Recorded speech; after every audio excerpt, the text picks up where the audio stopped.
বানপানী হোৱা দিনৰে পৰা অসমৰ বিভিন্ন প্ৰান্তৰ পৰা বিভিন্ন অনুষ্ঠান প্ৰতিষ্ঠান ব্যক্তি বিশেষ সকলোৱে আহি চৰাইদেউ জিলা আৰু শিৱসাগৰ জিলা বানপীড়িত ৰাইজক সহযোগ কৰিবৰ বাবে আহিছে আৰু যাতে বানৰ কবলৰ পৰা উদ্ধাৰ কৰিব পৰা যায় সুন্দৰভাৱে বিগত দিনত যিদৰে জীৱন নিৰ্বাহ কৰি আছিল ৰাইজে দুয়োখন জিলাৰ ৰাইজে সেই ৰাইজক সকাহ দিবৰ বাবে অসমৰ বিভিন্ন প্ৰান্তৰ ৰাইজ আৰু অনুষ্ঠান প্ৰতিষ্ঠানে আহি সহযোগ কৰিছে আৰু সুখৰ বিষয় যে অসমৰ বাহিৰৰ পৰাও আহি বিভিন্ন লোকে সহযোগ আগবঢ়াইছে চৰকাৰী তৰফৰ পৰাও কৰিবলগীয়াখিনি যথেষ্ট কৰিছে কিন্তু পোনপ্ৰথমতে আমি এটা কথা অৱগত কৰাব বিচাৰোঁ যে আজিৰ প্ৰেক্ষাপটত কিন্তু এই বানপানীটো এটা ফেষ্টিভেলত পৰিণত হৈ পৰিছে কেৱল চৰকাৰী পক্ষৰ বাবেই নহয় বিভিন্ন অনুষ্ঠান প্ৰতিষ্ঠান দল সংগঠনৰ কাৰণেও কিন্তু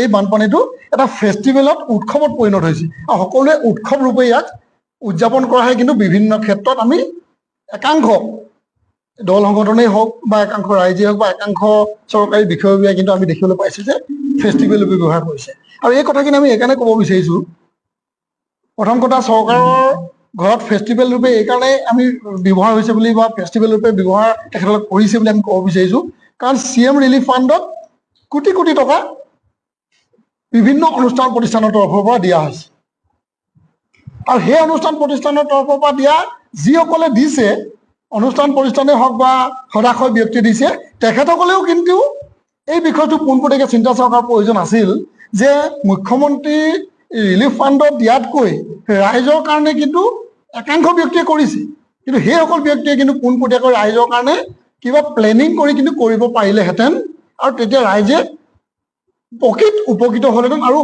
তাৎক্ষণিকভাৱে কিন্তু উপকৃত হোৱা সক্ষম হ'লহেঁতেন আমি এই বিষয়বস্তু জনাব বিচাৰিছোঁ গতিকে তেখেতসকলেও কিন্তু নিজৰ এটা মুখ্যমন্ত্ৰীৰ লগতে হওক বা চৰকাৰৰ লগত ৰিলেশ্যনটো খুব ভাল কৰিবৰ কাৰণেহে এই কামখিনি কৰিছে যেন আমাৰ অনুভৱ হৈছে এইটো এটা তেখেতসকলৰ কাৰণে ফেষ্টিভেল হৈছে আৰু চৰকাৰখনৰ কাৰণে এনেকুৱা হৈছে যে ইটোৱে সিটোক গালি পৰা এটা কাৰ্যসূচী থাকি কোনোবা মন্ত্ৰী বিধায়কে কোনে ক'ত বেছিকৈ আমি যাব পাৰোঁ কোন ঠাইত আমি কৰিব পাৰোঁ কিন্তু প্ৰকৃতপক্ষত ৰাইজে বেনিফিট পাইছেনে নাই পোৱা এই তেখেতসকলৰ সাহায্য ৰাইজে ঘৰে ঘৰে পাইছেনে নাই এই কথাখিনিও কিন্তু মন্ত্ৰী বিধায়কসকলে কিমান তেখেতক লক্ষ্য কৰিছে ইয়াতো এটা প্ৰশ্নবোধক আছে কেৱল কিন্তু নিজৰ কৰণীয় কৰি ফেচবুক টুইটাৰত দি নিজকে প্ৰচাৰ কৰাত লাগি আছে এইটো এটা তেখেতসকলৰ কাৰণে ফেষ্টিভেল হৈ আছে 126টা সমষ্টি অসমত আছে 126টা বিধানসভা সমষ্টিৰ এই বিপদৰ সময়ত 126জন বিধায়কে কিন্তু শিৱসাগৰ চৰাইদেউৰ পৰা বানপীড়িত ৰাইজৰ আগত থিয় দিব লাগিছিল আমি কিন্তু দেখা পোৱা নাই যে 126জনে আহি উপস্থিত হৈছে আৰু সকলোৱে তাতো এটা ৰাজনীতি কৰাৰ লগতে ফেষ্টিভেল বুলি ব্যৱহাৰ তেখেতসকলে মানিছে যেন আমাৰ এই অনুভৱ এইকাৰণে হৈছে 126জনৰ ভিতৰত কিন্তু সৰহসংখ্যকে মুখ্যমন্ত্ৰী পুঁজিতেই ৰিলিফ ফাণ্ডত নিজৰ দৰমহা বা অন্যান্য দিশৰ পৰা তেখেতসকলে দিবলৈ চেষ্টা কৰিছে বা আমি দেখি আহিছোঁ যদি ইচ্ছা কৰিলে হ'লে তেখেতসকলে কিন্তু ৰাইজৰ প্ৰকৃত যদি চিন্তা কৰিলেহেঁতেন ৰাইজৰ ওচৰত গৈ থিয় দিলেহেঁতেন বা তেখেতসকলৰ দৰমহাৰ পুঁজিয়েই হওক বা অন্যান্য যি সহযোগ কৰিব বিচাৰিছে কৰিব পাৰিলেহেঁতেন এইটো কিন্তু আমি সেইকাৰণে কৈছোঁ যে তেখেতসকলৰ কাৰণেও এটা ফেষ্টিভেল হৈছে একাংশ ইউটিউবাৰৰ কাৰণে এটা ফেষ্টিভেল হৈছে কাৰণ ইউটিউবাৰসকলে ফেষ্টিভেল এইকাৰণে হৈছে তেখেতসকলৰ কেৱল TRP লাগে ফলোৱাৰ্ছ বাঢ়িব লাগে যাতে তেখেতসকলে ইনকম কৰিব পাৰে একাংশ কথা কৈছোঁ একাংশই কিন্তু মনে প্ৰাণে কাম কৰিছে আৰু প্ৰকৃতপক্ষৰ ৰাইজৰ ওচৰত গৈ দিনে ৰাতিয়ে কাম কৰা পৰিলক্ষিত হৈছে কিন্তু একাংশই দেখিবলৈ পাইছোঁ যে কেৱল ফলোৱাৰ্ছ পোৱাৰ স্বাৰ্থত আৰু একাংশ ৰাইজৰ পৰা হওক বা বিভিন্ন অনুষ্ঠান প্ৰতিষ্ঠানৰ পৰা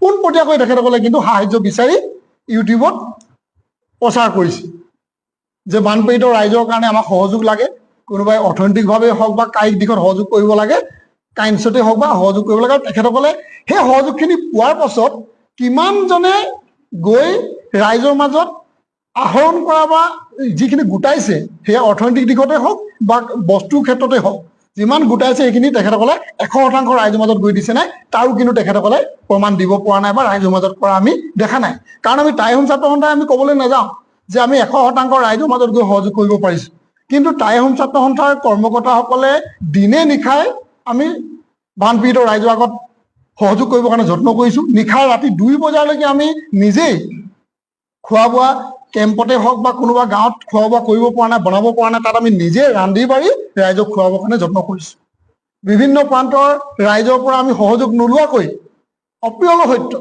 আমাৰ কৰ্মকৰ্তাসকলে যিসকল আমাৰ সদস্য আছে অসমৰ বিভিন্ন প্ৰান্তত সেই সদস্যসকলৰ পৰা নিজৰ ব্যক্তিগতভাৱে কিছু কোনোবাই 100 টকা পাৰিছে, কোনোবাই 1000 টকা পাৰিছে, কোনোবাই 5 টকা পাৰিছে, কোনোবাই 1 কিলো চাউল পাৰিছে, তেনেকৈ আহৰণ কৰি কিন্তু ৰাইজক আমি বিভিন্ন বস্তু বিতৰণ কৰিছোঁ বানপীড়িত ৰাইজক।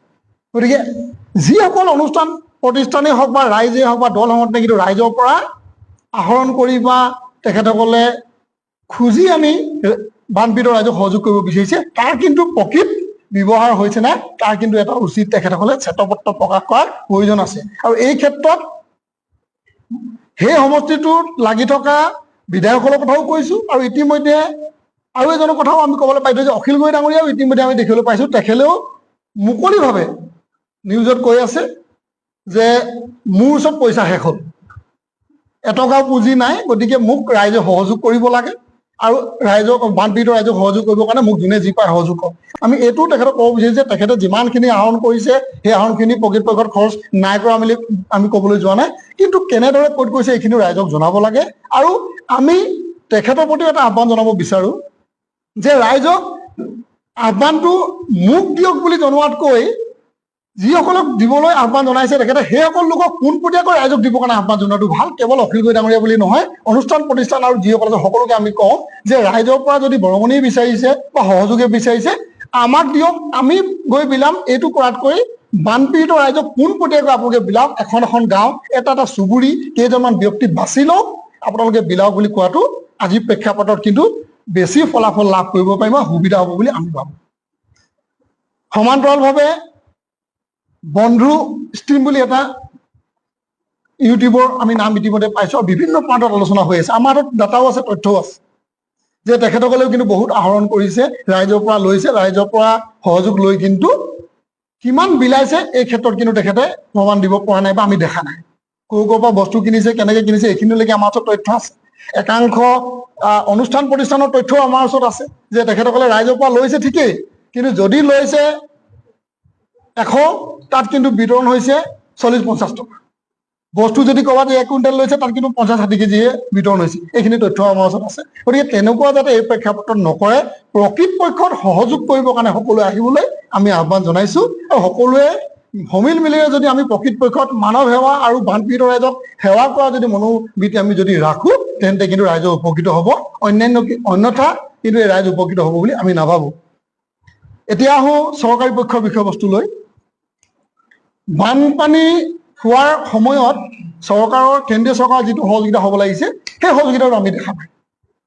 কাৰণ আমি দেখিছোঁ যে নিৰ্বাচনৰ প্ৰাক মুহূৰ্তত নৰেন্দ্ৰ মোদী ডাঙৰীয়াই হওক, অমিত শ্বাহ ডাঙৰীয়াই হওক মাহটোত 2-3বাৰকৈ আহিবৰ কাৰণে ৰাইজৰ ওচৰলৈ ভোট ভিক্ষা কৰিবৰ কাৰণে আহিবৰ বাবে তেখেতসকলে সময় পাইছে। এতিয়া কিন্তু দেখিছোঁ তেতিয়া সেই সময়ত ভাই অৰ বেহেনো বুলি নৰেন্দ্ৰ মোদী ডাঙৰীয়াই ৰাইজক খুব নিজৰ ভাই অৰ বেহেনো বুলি কয়। অমিত শ্বাহ ডাঙৰীয়াই মেৰে মিত্ৰ বুলি কয়, খুব বন্ধু বুলি কয় অসমবাসী ৰাইজক। কিন্তু আজি আমি দেখিছোঁ যে বানপানীৰ সময়ত সেই ভাই অৰ বেহেনোসকল যে বানপানী কবলত পৰি আছে, মোদী ডাঙৰীয়াই কিন্তু ইয়াত আহি খবৰ ল'বৰ কাৰণে আহৰি পোৱা নাই। তেখেতসকলে মন্ত্ৰী নিজৰ কেবিনেটৰ পৰা নাড্ডা ডাঙৰীয়াক পঠাইছে, কাৰোবাক নাই, কাকো নাই পঠিয়া বা গুৰুত্ব দিয়া নাই বুলি কোৱা নাই। কিন্তু নিৰ্বাচনৰ প্ৰাক মুহূৰ্তত যিমানখিনি গুৰুত্ব দিছিলে সেই গুৰুত্বখিনি কিন্তু আজি দিয়াৰ প্ৰয়োজন আছিল, আৰু তাতোকৈ বেছি গুৰুত্ব দিয়াৰ প্ৰয়োজন আছিল। কাৰণ সেই ভাই অ' বেহেনোসকলে আজি বিপদত পৰি আছে যিসকলৰ ভোট লৈ তেখেতে চৰকাৰ বনোৱাত সহযোগ পালে।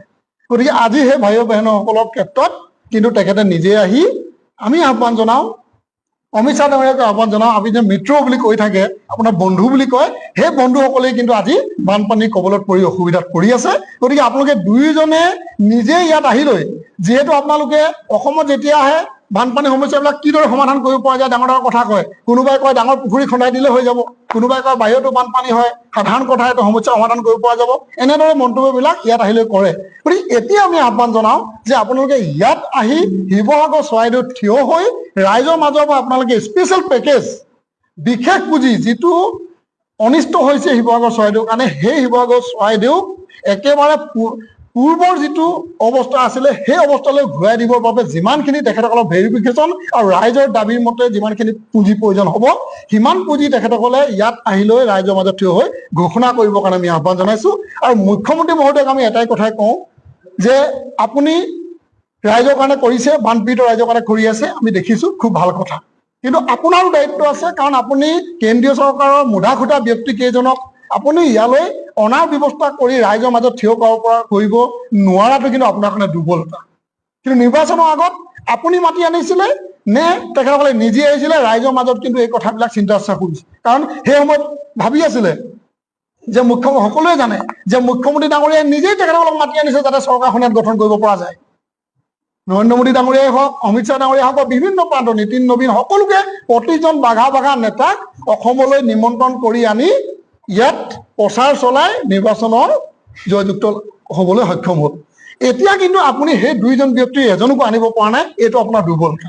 গতিকে আপুনি কেৱল এই কথাটো কৈ থাকিলে নহ'ব যে কেন্দ্ৰীয় চৰকাৰে যথেষ্ট সহযোগিতা কৰিছে, তেখেতসকলৰ লগত আমি যোগাযোগত আছো, আমি যিখিনি কৈছো সেইখিনি কৰিম বুলি কৈ আছে, এই কথাবিলাক কৈ থাকিলে নহ'ব, হাতে কামে কৰি দেখুৱাব লাগিব। আৰু যেতিয়ালৈকে সেই দুজন ব্যক্তিক বা মুধা ফটা ব্যক্তিসকলক ইয়াত হাজিৰ কৰাব নোৱাৰিব, ৰাইজে কিন্তু আপোনাক সন্দেহৰ চকুৰে চাই আছে, আৰু আপোনাৰ কথা যে কেন্দ্ৰত নুশুনে এই কথাটো কিন্তু প্ৰমাণ হ'বলৈ গৈ আছে।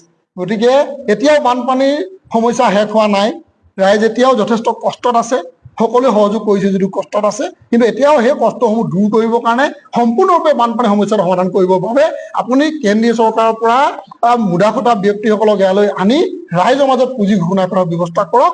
আৰু ইউটিউবাৰেই হওক বা অনুষ্ঠান প্ৰতিষ্ঠানবিলাকেই হওক বা আমাৰ মাজতে থকা দল সংগঠনেই হওক, কোনোবাই যিসকলে ৰাইজৰ পৰা আহৰণ কৰি প্ৰকৃতপক্ষত কিমান খৰচ কৰিছে নাই কৰা, ইয়াৰ ওপৰত কিন্তু এটা তদন্ত কৰিবৰ কাৰণে আমি মুখ্যমন্ত্ৰীক আহ্বান জনাইছো। কাৰণ যদি আজি ইয়াৰ ওপৰত তদন্ত নহয়, তেন্তে অনাগত দিনত কেৱল বানপানী বুলি নহয়, অন্যান্য সমস্যাবিলাক আহিলেই এটা অজুহাত লৈ কিন্তু এটা ৰাইজৰ মাজত বা অনুষ্ঠান প্ৰতিষ্ঠানসকলৰ মাজত ৰাইজক লৈ এটা হেতালি খেলা বা নিজৰ সুবিধা মুনাফা লোৱাৰ কিন্তু এটা পৰিৱেশ অনাগত দিনতো আহিব। সেই পৰিৱেশ যাতে নাহক তাৰ কাৰণে এটা এনকুৱাৰী দি প্ৰকৃতপক্ষত যিসকলে ভুল কৰিছে বিহিত ব্যৱস্থা গ্ৰহণ কৰিব লাগে, আৰু যিসকলে প্ৰকৃতপক্ষত ৰাইজৰ কাৰণে কাম কৰিছে তেখেতসকলকো চৰকাৰে কিন্তু অনাগত সময়ত চাবৰ কাৰণে আমি আহ্বান জনাইছো। কাৰণ কিছু ইউটিউবাৰে হওক বা অনুষ্ঠান প্ৰতিষ্ঠানে যথেষ্ট কাম কৰিছে, হিয়া উজাৰি কাম কৰিছে, গতিকে সেই ক্ষেত্ৰতো কিন্তু চৰকাৰক কৰণীয় আছে, কৰিবৰ কাৰণে আমি আহ্বান জনাইছো। আৰু এই কথাকেইটা আমি আপোনালোকৰ আগত আহ্বান জনালো। আৰু এটা কথা আমি কৈ যাওঁ, যিহেতু সামগ্ৰিকভাৱে চৰ্চা হৈ আছে যে কয়লা খনন, শিল খনন এইসমূহৰ কাৰণে বানপানী হ'বলৈ পাইছে বা বানপানী হৈছে, আমি ক'বলৈ যোৱা নাই যে সেয়া অশুদ্ধ বুলি। আমি এটাই কথা কওঁ যে প্ৰথম কথা, নাগালেণ্ড চৰকাৰে, নাগালেণ্ডৰ সংগঠনে কি কৈছে কি নাই কোৱা ডাঙৰ কথা নহয়।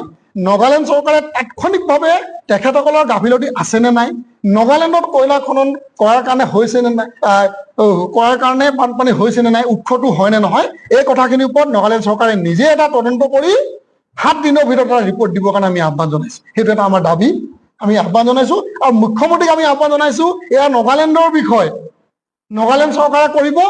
এই কথাটো কৈ তেখেতে দায় ভৰা মন্তব্য দিয়াতকৈ নাগালেণ্ডৰে হওক অন্যান্য ঠাইৰে হওক, কাৰণ অসমৰ কোনোবা এজন ব্যক্তিৰ অসমৰ বাহিৰত নালাগে, ভাৰতবৰ্ষৰ বাহিৰতো যদি অসুবিধা হয়, সেই মানুহজনৰ দায়িত্ব লোৱা, অসুবিধাটো সমস্যাটো সমাধান কৰাৰ দায়িত্ব মুখ্যমন্ত্ৰীগৰাকী আছে।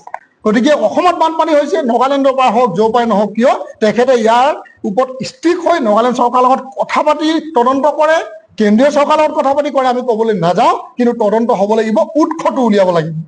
আৰু শিল বালি খননৰ ক্ষেত্ৰত আমিও এটা কথা স্পষ্টভাৱে জনাব বিচাৰো, এইবাৰ কিন্তু টাইহোম ছাত্ৰ সন্থাই শিল খনন প্ৰক্ৰিয়াটোত আমি বাধা প্ৰদান কৰিম।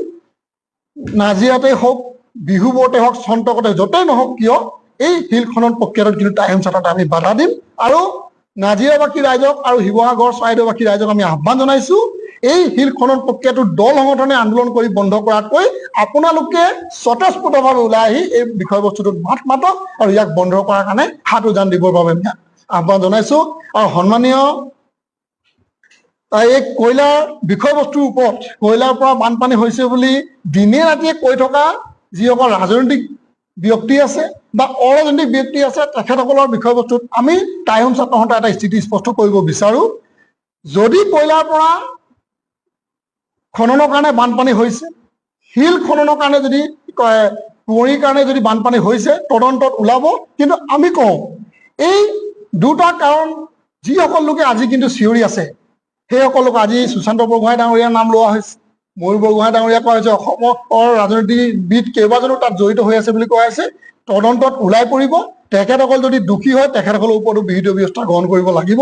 কিন্তু এই কয়লা খনন আজিৰ কিন্তু নহয়। যিকেইজনে কৈ আছে তেখেতসকলকো আমি আহ্বান জনাব বিচাৰো যে কয়লা খনন আজি কেৱল এই চৰকাৰখনৰ আগতেও যিখন চৰকাৰ চলি আছিলে বা যিসকল মন্ত্ৰী বিধায়ক আছিলে তেখেতসকলৰ ওপৰতো কিন্তু এটা এনকুৱাৰী হ'ব লাগিব। কাৰণ আমি দেখিছো যে আজি ময়ূৰ বৰগোহাঁই ডাঙৰীয়া 2 মাহ হৈছে MLA হোৱা, বিধায়ক হোৱা।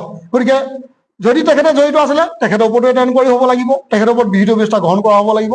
তাৰ আগত যিজন বিধায়ক আছিলে দেৱব্ৰত শইকীয়া ডাঙৰীয়া আছিলে, কাৰণ তেখেতে 10টা বছৰ কেইবাটা বছৰ টাৰ্ম কৰি গৈছে। সেই সময়ত কয়লা খনন হোৱা নাছিল নেকি?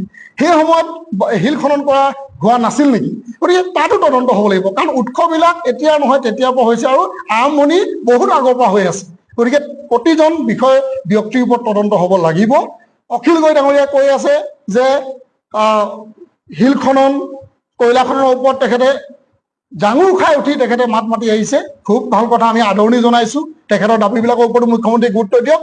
কিন্তু দুৰ্ভাগ্যজনক বিষয়, অখিল গগৈ ডাঙৰীয়া কিন্তু ইয়াৰ আগতো বিধায়ক আছে। সেই বিধায়ক থকা সময়ত কিন্তু আমি মাত মতা দেখা নাপালো, বিধানসভাতো কুৱেশ্যন কৰা দেখা নাপালো, তেখেতে ডিমাণ্ড কৰাও আমি দেখা নাপালো। গতিকে এই এনেকুৱা ধৰণৰ কথাবিলাক হ'ব নালাগে। প্ৰকৃতপক্ষত ৰাজনীতি বাদ দি বোকা চতীয়া কথাবিলাক বাদ দি এই সমস্যাটোৰ উৎস কি আৰু সমাধান কি আছে তাৰ কাৰণে সকলোৱে মাত মাতিবৰ কাৰণে আমি আহ্বান জনাইছো। আৰু যিসকল দোষী তদন্তত ওলাব, আমাৰো এটা টাইম ছাত্ৰ সন্থাৰ টিমক আমি ইতিমধ্যে আমাৰ কাৰ্যনিৰ্বাহক সভাত আমি আলোচনা কৰি এই বিষয়বস্তুৰ ওপৰত আমি নাগালেণ্ড চৰকাৰৰ লগতে হওক আৰু অসম চৰকাৰৰ লগতে হওক আমি নিজাববীয়াকৈ এটা তদন্ত কৰাৰ বা ইয়াৰ প্ৰকৃত উৎসটো উলিয়াবৰ কাৰণে যত্ন কৰিম। আমাৰ উৎসত যি পায়, যি দোষী হ'ব, চৰকাৰী তদন্তত যি দোষী হ'ব সেইসকলৰ ওপৰত কিন্তু বিহিত ব্যৱস্থা যদি গ্ৰহণ নকৰে তেন্তে প্ৰতিবাদৰ বাহিৰে আমাৰ একো ৰাস্তা নাথাকিব, পথ নাথাকিব। এই কথাটো আমি জনাই দিব বিচাৰিছো। গতিকে এই কথাখিনি আপোনালোকৰ অৱগত কৰিলো। আমি দাবী হিচাপত আপোনালোকে এইকেইটা কথাই ক'লো যে তদন্তটো প্ৰথম দাবী। দ্বিতীয় কথা হ'ল নৰেন্দ্ৰ মোদী ডাঙৰীয়া আৰু অমিত শ্বাহ ডাঙৰীয়াক লৈ আহি তেখেতসকলে আহি বিশেষ পুঁজি লৈ শিৱসাগৰ চৰাইদেউ পুনৰ আগৰ শিৱসাগৰ চৰাইদেউ কৰিব পৰা যিটো পুঁজি, সেই পুঁজি লৈ যাতে আহি ইয়াত তেখেতসকলে ঘোষণা কৰে, সেইটোৰ প্ৰতি আমি আহ্বান জনাইছো। আৰু যিসকল ৰাইজক সহায় কৰিব বিচাৰিছে অনুষ্ঠান প্ৰতিষ্ঠানে তেখেতসকলে কাৰোবাৰ যোগেদি নকৰি নিজে আহি সহযোগ কৰিবৰ কাৰণে আমি আহ্বান জনাইছো। এই কথাই ক'লো। আৰু ইয়াক লৈ ৰাজনীতি যাতে কোনে কৰি নাথাকে, ৰাইজৰ হকে কাম কৰিবৰ বাবে আমি আহ্বান জনাইছো। এই কথাখিনি আপোনালোকৰ যোগেদি আমি ৰাইজক অৱগত কৰিব বিচাৰিম। ধন্যবাদ। আপোনালোকৰ যদি আৰু এতিয়া কিবা প্ৰশ্ন আছে আপোনালোকে সুধিব পাৰে। প্ৰথম কথা হ'ল অখিল গগৈ ডাঙৰীয়াই আজি যিটো ৰাইজৰ স্বাৰ্থত অনশন কৰিছে, খুব ভাল কথা, হ'ব লাগে, আদৰণি জনাইছো। কিন্তু মই প্ৰথমতেও কৈ গৈছো মোৰ কথাখিনিত, আৰু পুনৰবাৰ ক'ব বিচাৰিছো যে তেখেতে চৰকাৰক যিখিনি পুঁজি দাবী কৰিছে চৰকাৰে তাতকৈ বেছি পুঁজি দিয়ক, এইটোৰ প্ৰতিও আমি তেখেতক সমৰ্থন জনোৱাৰ লগতে আমি আহ্বান জনাইছো। কিন্তু এই কথাটো আমি সমৰ্থন কেতিয়াও নজনাও যে মুকলিভাৱে পুঁজি ৰাইজক সহায় কৰিবৰ বাবে পুঁজি আমাক দিয়ক বুলি কোৱা কথাটোত কেৱল অখিল গগৈ বুলিয়ে নহয়, যিকোনো অনুষ্ঠান প্ৰতিষ্ঠানে আমাক দিয়ক বা টাইম ছাত্ৰ সন্থাক আমি কেতিয়াও নকওঁ যে টাইম ছাত্ৰ সন্থাক কোনোবাই সহযোগ কৰক, আমি ৰাইজক সহযোগ কৰিম। এই কথাটো আমি কেতিয়াও সমৰ্থন নজনাওঁ।